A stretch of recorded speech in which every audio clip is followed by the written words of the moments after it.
Kita ke topik berikutnya. Polda Sumatera Barat mempersilahkan keluarga melakukan autopsi ulang melalui ekshumasi untuk memastikan penyebab kematian Afif Maulana. Namun sejauh ini, polisi menyatakan belum menerima surat permintaan resmi terkait ekshumasi itu.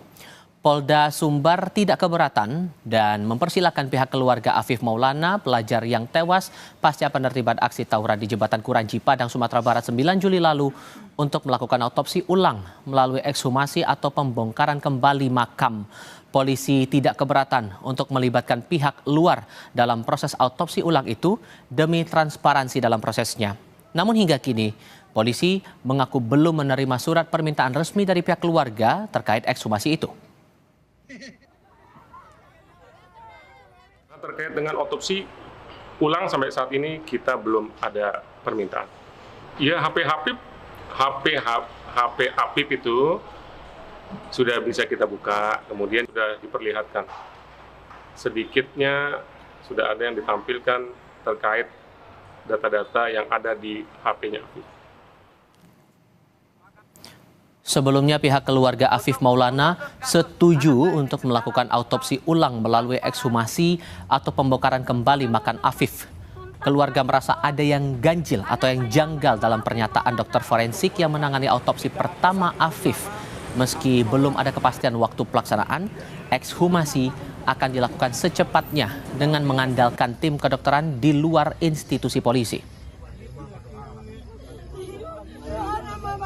Demi untuk mendapatkan keadilan, saya bersedia kuburan anak saya dibongkar lagi dan diotopsi lagi.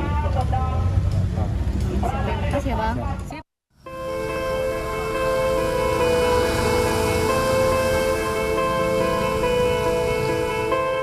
Keluarga Afif Maulana, remaja yang diduga meninggal akibat dianiaya polisi di Padang, Sumatera Barat, mengikuti aksi Kamisan ke-821 di depan Istana Kepresidenan, Jakarta.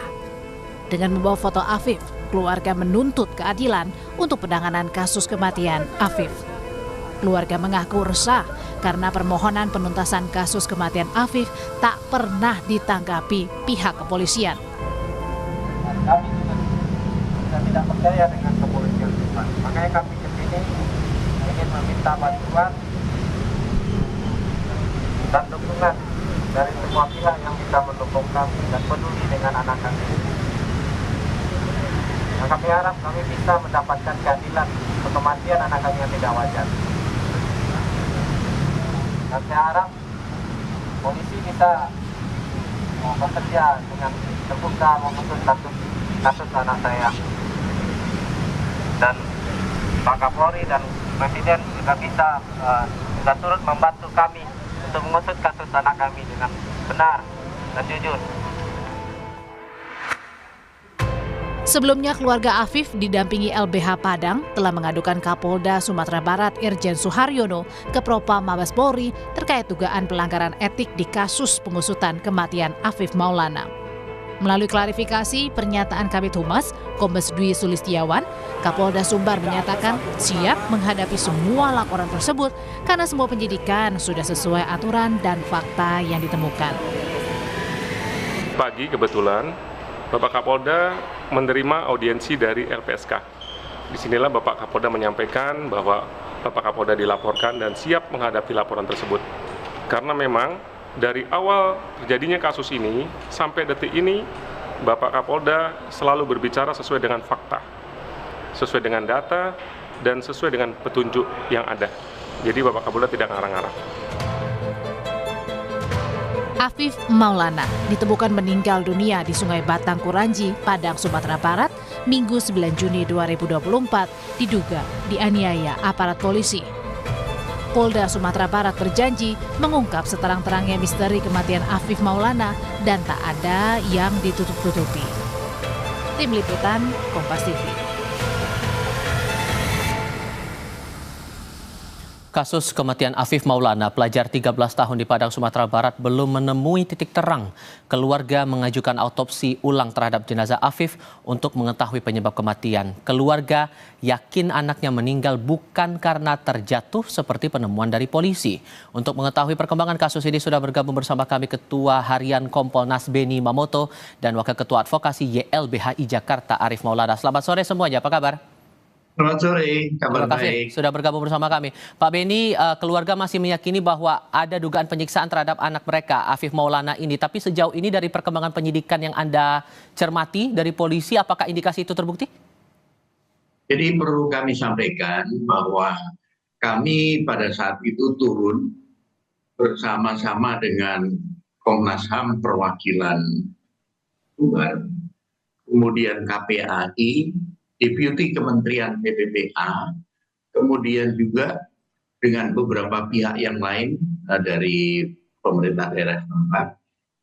Forum gelar dihadiri oleh keluarga korban, orang tua korban, Ketua LBH Padang, kemudian juga ahli forensik yang mengotopsi. Jadi forum gelar itu terbuka sekali, diberikan kesempatan dari pihak keluarga korban dan LBH Padang mendengar saksi kunci, ya, Saudara Adit, dan 2 polisi yang melakukan penangkapan terhadap Adit. Langsung terjadi dialog, tanya jawab, dan sebagainya. Termasuk via LBH sudah bertanya langsung kepada ahli forensik yang melakukan otopsi. Jadi pada saat itu setelah acara, Pak Kapolda komunikasi langsung dengan Direktur LBH Padang, dibukalah komunikasi, silahkan apabila ada data baru, saksi baru yang menguatkan pembuktian, silahkan karena akan segera ditindaklanjuti. Jadi forum itu menurut kami itu bentuk transparansi karena hadir pengawas eksternal. Kemudian juga dibuka ruang komunikasi. Nah, kami tadinya berharap bahwa setelah kami pulang itu karena sudah terbangun komunikasi dengan cepat, ini Pak saksi saya bawa, ini Pak bukti saya bawa, sehingga penyidik bisa menindaklanjuti dengan langkah-langkah penyidikan. Itu harapan kami. Oke. Karena kalau tidak, nanti kita kehilangan waktu. Termasuk masalah second opinion, itu sempat disampaikan di forum. Dari pihak LBH akan menyampaikan, kita akan cari second opinion dari pakar forensik. Silakan, dan itu bagus menurut kami. Ajukan segera permohonannya supaya jenazah tidak nanti semakin lama kan semakin rusak. Oke, atas permohonan ekshumasi dari pihak keluarga atau otopsi ulang itu sebetulnya prosedurnya bagaimana? Prosedurnya tinggal mengajukan saja surat bahwa kami mengajukan second opinion pakar forensik, oleh sebab itu diperlukan ekshumasi otopsi ulang. Nah, ini akan direspon oleh pihak Polda. Sekali lagi, semakin ditunda, jenazah akan semakin rusak. Dan nanti hasilnya juga akan, karena kami mengalami beberapa kali kasus di mana kami diundang menghadiri ekshumasi. Di Papua, kami hadir ke sana.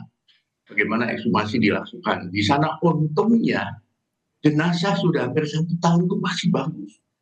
Karena cuaca, karena tanah, dan sebagainya. Oke. Mas Arief, permintaan untuk autopsi ulang ini apa kecurigaan dari pihak keluarga sebetulnya? Iya, terima kasih. Jadi pertama, sampai dengan hari ini berdasarkan kajian tim hukum terhadap fakta ya, dan juga informasi yang didapatkan, termasuk hasil investigasi, bersama keluarga masih meyakini bahwa kematian Afif Maulana bukan karena seperti yang disampaikan oleh pihak kepolisian, terjatuh begitu ya, atau kemudian loncat. Kan ada 2 versi ya yang kemudian disampaikan. Pertama terjatuh, kemudian yang kedua dikoreksi terpleset begitu ya. Dan yang menarik itu disampaikan oleh ahli forensik. Jadi itu yang pertama. Dan yang kedua, ya keluarga dan juga pendamping sampai kemudian dengan hari ini sebetulnya memiliki kecurigaan terkait dengan kejanggalan-kejanggalan yang disampaikan oleh pihak Polda Sumbar gitu ya. Misalkan yang pertama berkaitan dengan proses hukum yang menurut Polda Sumbar ditutup gitu ya. Kalau ada bukti baru kemudian dibuka. Kami melihat ini terlalu cepat sekali melakukan kesimpulan ya terhadap proses penegakan hukum yang mestinya lebih cermat, hati-hati dan juga teliti. Terlebih ini praktek yang terjadi bukan sekedar kejahatan biasa, tapi adalah penyiksaan ya, dan itu sudah diakui dan disampaikan sendiri oleh Kapolda. Itu terjadi begitu ya terhadap belasan anak begitu ya. Dan Tapi kalau terhadap proses dari otopsi pertama ini, apakah ada hal yang diragukan juga dari pihak keluarga, makanya meminta untuk otopsi ulang? betul, iya. Sejak awal keluarga dihalangi, ya, dicegah untuk bisa pertama mengikuti otopsi, padahal otopsi itu atas persetujuan keluarga dan ada kesepakatan keluarga bisa ikut dalam proses otopsi. Itu yang pertama. Yang kedua, pasca kemudian otopsi, Afif Maulana langsung kemudian hendak dikebumikan, ya, dilarang untuk memandikan dan lain sebagainya. Meskipun pada akhirnya keluarga tetap mendesak, meminta dan bisa dilakukan, dan di sana mereka menemukan berbagai luka-luka yang dianggap tidak wajar, gitu ya. Itu yang kemudian membuat keluarga menduga bahwa ini bukan sekedar kematian biasa, tapi Afif Maulana bagian dari korban penyiksaan. Yang ketiga, ada upaya dari pihak Polsek ya setempat, dari kepolisian setempat untuk kemudian meminta keluarga tidak membuka masalah ini, tidak menuntut, dan kemudian ada semacam santunan yang diberikan, yang itu menurut keluarga sangat janggal. Ketika kemudian keluarga tidak boleh menuntut, tidak boleh bersuara terkait ini dan dikatakan ini aib karena putra bapak almarhum adalah pelaku tawuran. Nah, jadi semacam sudah ada stigma yang kemudian diberikan dan bahkan kemudian ada upaya untuk kemudian supaya keluarga diam dan tidak kemudian bicara terkait dengan persoalan ini. Atas dugaan upaya menghalang-halangi di proses otopsi pertama ini, Pak Beni, respon Anda bagaimana atas pernyataan dari YLBHI ini? Ya, kami ingin menyampaikan dulu tambahannya. Ketika kami turun ke Polda Sumbar, saat itu HP dari Adit belum bisa dibuka, masih dalam proses.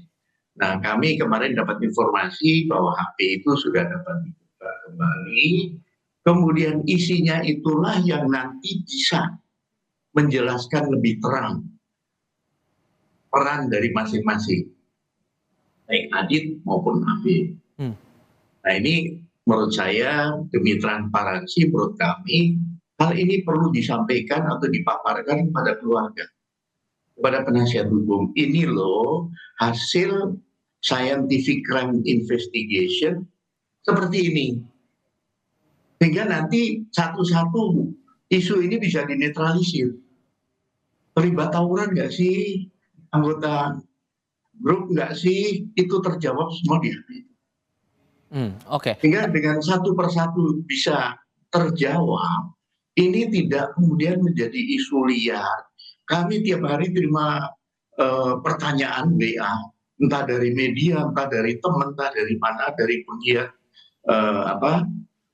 LSM dan sebagainya. Nah, ini kesimpulan kami, hal-hal yang dipertanyakan akan bisa terjawab. Dengan tadi, ini hasil HP yang dibuka, komunikasi bunyinya begini, silakan tafsirkan sendiri. Karena itu tidak direkayasa, karena itu memang komunikasi di antara mereka. Saya mau pastikan dulu Pak, soal proses scientific crime investigation terhadap kasus ini dari polisi mengaku sudah diberikan kepada pihak keluarga atau belum? Ini setahu kami belum, karena kan keluarga lebih aktif di Jakarta. Kalau saran kami sebaiknya diundang, supaya satu persatu tadi ya, isu itu bisa langsung diselesaikan, terjawab gitu. Siapa sih yang tawuran? Mana dengan mana? Apa peran anak-anak ini? Itu semua terjawab di HP itu. Saya kira satu hal yang penting juga bahwa selain Afif Maulana yang menjadi korban penyiksaan ya, Ini bukan sekedar penganiayaan, ini kejahatan, pelanggaran HAM berat, itu adalah 17 anak, begitu ya. Kurang lebih 17 anak yang kemudian ada di Polsek Kuranji, begitu ya. Dan yang menarik adalah, ya, ini tidak menjadi konsentrasi juga.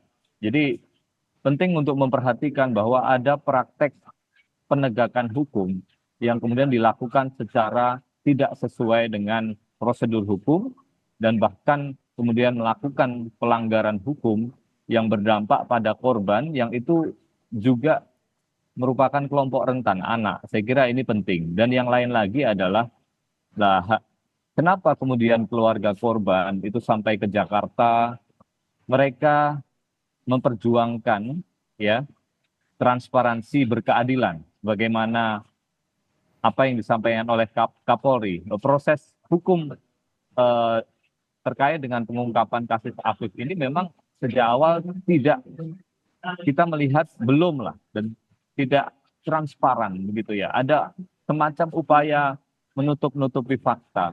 Tapi ada upaya tidak dari pihak polisi mengundang pihak keluarga untuk membahas lagi kasus ini, mendalami lagi kasus ini, Mas Afif? Belum ada.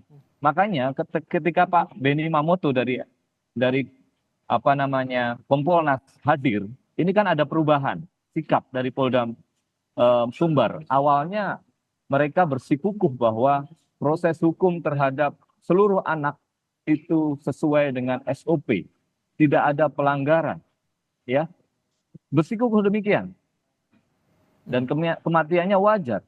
Tapi kemudian pasca Pak Benny hadir beserta dengan lembaga-lembaga negara yang lain, berubah posisinya. Nah, ini yang kemudian juga membuat kita bertanya-tanya, jangan-jangan masih ada yang ditutup-tutupi, gitu ya. Dan dugaannya memang demikian. Makanya kemudian kami hadir ke Jakarta, teman-teman ke Jakarta, mengadukan persoalan ini ke Pak Kapolri, yang Pak Kapolri kemarin sudah memerintahkan Itwasum dan juga Propam di kasus ini. Saya kira ini adalah hal baik. Kemudian yang kedua juga kami meminta LPSK memberikan perlindungan terhadap para saksi. Jadi yang perlu diperiksa itu bukan hanya saksi kepolisian dan hanya Adit begitu ya, tapi juga saksi-saksi yang lain yang tahu dan bisa memberikan petunjuk, bahkan menjadi bagian dari saksi yang menjadi alat bukti untuk pengungkapan kasus ini. Ini yang kita perlukan, termasuk CCTV yang kemudian hilang. Laporan keluarga kepada pihak Polres Padang itu tanggal 10 Juni, 1 hari pasca kematian. Harusnya kemudian proses mencari keterangan, alat bukti itu sudah dilakukan. Tetapi yang menarik adalah apa yang disampaikan oleh kepolisian, CCTV hilang. CCTV terhapus. Dan ini yang kemudian harus menjadi pertanyaan kritis kita sebagai seorang penegak hukum. Itu yang kita lakukan. Pak Benny, dengan banyaknya keraguan ini, Pak Benny, terakhir untuk Anda, apa yang bisa dijamin oleh pihak kepolisian bahwa kasus ini bisa transparan dan pihak polisi akan terbuka pada keluarga soal penyebab kasus ini? Betul, kata kuncinya menyelesaikan kasus ini adalah dua, transparansi dan komunikasi. Transparansi menyangkut masalah progres penanganan kasus ini harus disampaikan kepada keluarga, penasihat hukumnya. Apabila ada hal yang kurang jelas, ingin bertanya, dibukakan pintu, silakan. Sehingga dengan demikian tidak ada lagi hal-hal yang dipertanyakan, dicurigakan, dan sebagainya. Itu bicara transparansi. Kemudian kedua, bicara komunikasi. Memang dalam konteks ini, ketika menyampaikan kepada publik, ini perlu kecermatan. Karena ketika kita salah memilih diksi saja, salah menyampaikan menggunakan kalimat yang tidak tepat antara yang kita mau, kita maksud dengan apa yang diucapkan, itu pun menjadi masalah. Di era sekarang ini memang sensitif sekali. Oleh sebab itu, kami bersama kementerian lembaga terkait mengawal kasus ini terus.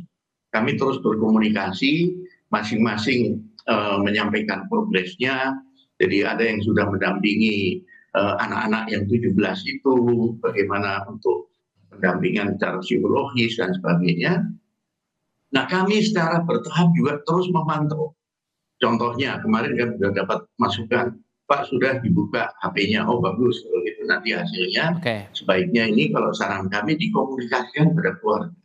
Satu catatan Pak, bahwa anak-anak yang terlibat dalam geng motor apapun namanya, tawuran, ini tidak terjadi hanya di Padang, di berbagai kota.